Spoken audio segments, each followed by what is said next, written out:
What's the point of ring theory and group theory?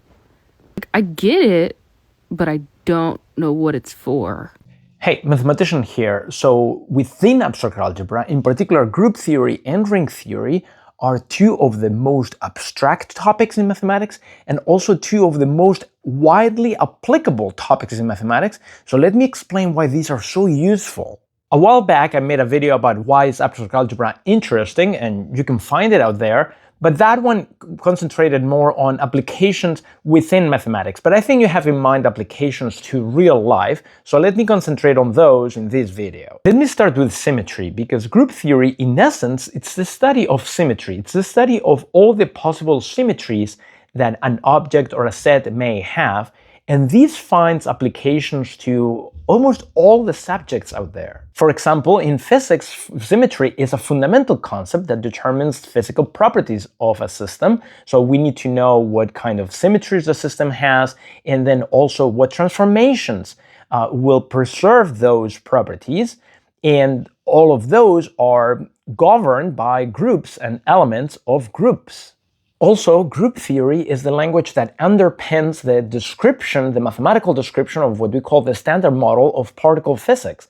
It's built using groups such as the unitary group, special unitary groups, and the properties of those groups determine what are the properties of the subatomic particles.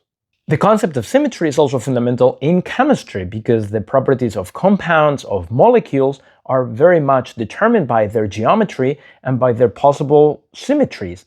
And those symmetries are again described by symmetric groups. Symmetries, transformations, and the groups of such things are also essential in computer graphics and creating realistic animations. Some biological structures, like proteins or viruses, exhibit symmetries that determine some of their properties and that can also be modeled using groups. In art, symmetry is very important, and for example, the regular tilings of the plane are classified by what we call wallpaper groups.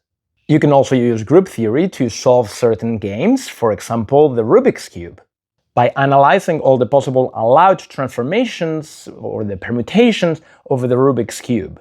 And there are many other applications, for example, cryptography. Most of the cryptographic systems that we use nowadays are built on group theory. We also use group theory to build what we call error-correcting codes so that we can transfer information through noisy channels without losing accuracy of the content. Or things like check digits, so that when you type in a credit card number and you make a small mistake, there is a built-in group theory mechanism to detect such mistakes. We also use group theory in quantum computing and describing what we call quantum states or quantum operations. Those are described in the language of group theory, in the language of unitary groups.